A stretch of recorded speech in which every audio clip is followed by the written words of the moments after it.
Kamala Harris actually got through her speech at the DNC. And honestly, man, she did a halfway decent job. I was a little bit surprised. You know, she's actually been practicing. But I think there's some pretty interesting things to consider, you know, because that was the only real exposure that a lot of the Democrat faithful have ever really had to Kamala Harris. And to me, what that means is when they actually see her speak extemporaneously, when they actually see her answer a surprise question, if that ever happens, or when they actually see her debate, I think it's going to be pretty jarring for them. You know, they aren't going to know quite what to think. You know, it's not going to seem like the same person. She did a little bit in that speech, but there's a lot that she didn't do. What she did not do was take any amount of responsibility for her current job, which is Vice President of the United States for the last 3.5 years under Joe Biden. There was not an ounce of humility about the inflation gripping the country. She talked about immigration without talking about all the things that happened right up until this border bill that they have hung all their hats on over at the Biden White House. So to me, where the Republicans are going to be headed is all the pablum, all the platitudes, all that aside, you cannot leave the same people in charge. If you believe the country's on the wrong track, if you believe they made all the mistakes on the economy and on immigration, you cannot leave the same people in charge that have run the country off into the ditch. Until she comes up with a good answer for that, which I suspect will have to be litigated at the debate on September 10th, Donald Trump is still in a very good position. The problem.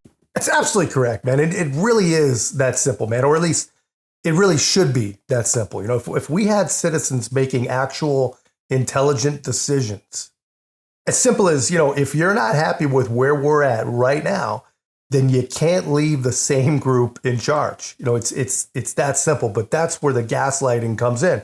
And if you watch Kamala Harris, man, you learn absolutely nothing about her. But if you believe what she says, you probably believe that Donald Trump wants to raise your taxes and he wants to destroy your life. And here's the thing, if you believe that, then you just have to assume that she's your only chance to stop the guy. I mean, it's the most lazy campaign in probably the history of American politics. The left wants you to believe that the only thing important are empty platitudes about Kamala's character, which, of course, is pretty laughable. I mean, her character, even as a topic, is laughable. But they want you to believe it's about that, and it's about vibes. The vibes are all that's important. Talk to her soon. What do you think? What do you think she should do? Or does she do better to ignore all those calls to talk and just keep doing what she's doing? I haven't heard from many voters looking for white papers and policy papers. What they want to hear is what her vision is for this country. The American people don't vote on policy prescriptions. I actually think the way the American people think about this choice is less about the minutia of policy and more about the direction of the country, number one. And secondly, about the person. Character, it does matter. And Jerry Connolly, the congressman from Virginia there, I asked him more about this. He said, remember what Elizabeth Warren did when she ran back in 2020? She had a white paper for every policy position under the sun. And what happened? She collapsed in the primary. So there's a belief that perhaps you put more ideas on paper, that's a bad idea. But the question is, voters want to see some of those ideas. Right. Maybe, but if you go with the vibes, it's a vibes election. Right. That's right. Yeah.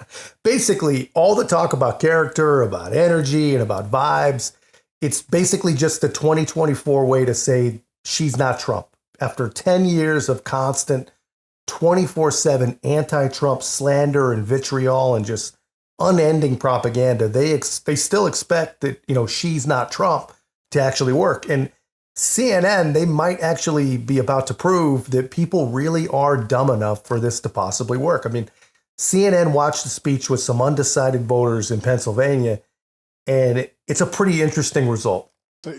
C. So mostly A's and B's with one C. I want to ask you why you made the decision you made. First of all, we start with Scott, who is the president of the UAW local here in the Lehigh Valley. Scott, what grade did you give it again? B plus. How come? I gave her the high grade because I thought she looked very confident. I liked how she spoke from her heart. I liked her message of unity and the division that we have in America. I like her fight for the middle class and families.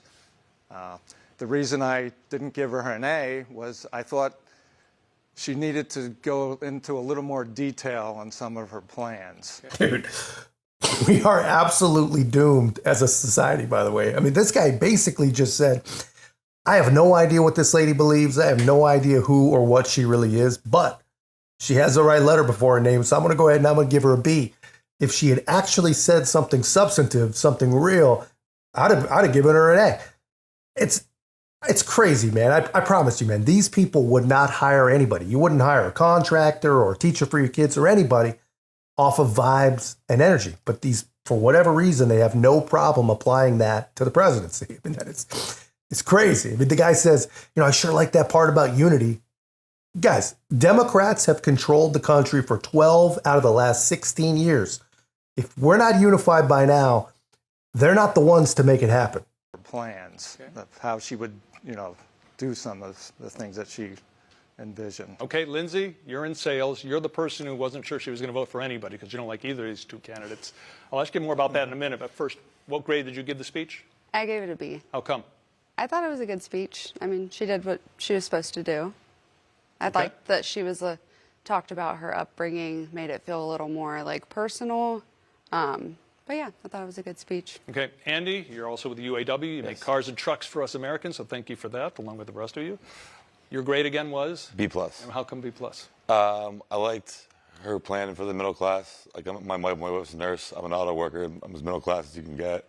I just felt like she should go a little more in depth, but I guess I understand you can't really go as in depth in these speeches, but a little bit more would have been nice. Okay, Donna is your mother. Yes. Donna's a retired dental hygienist. Okay. Essentially, this dude just said, I don't know what her plan is for the middle class, but I like it. I wish she would have gone into more detail, but I like the plan. If you ever doubted it, brainwashing is freaking real, man. Brainwashing is real. Hygienist. Donna, what grade did you give it again? I gave her an A. And how come an A?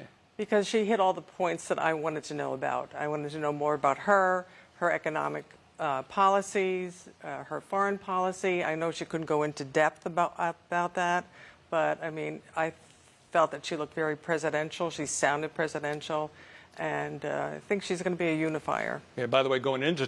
How sad is this, man? This is about as much as I can take, but this is, if Vote Blue, no matter who, was an actual group of people, this is that group for sure. I mean, this is the new face of American democracy, man. It doesn't matter how empty your words are. It doesn't matter how crazy the positions that you've held are.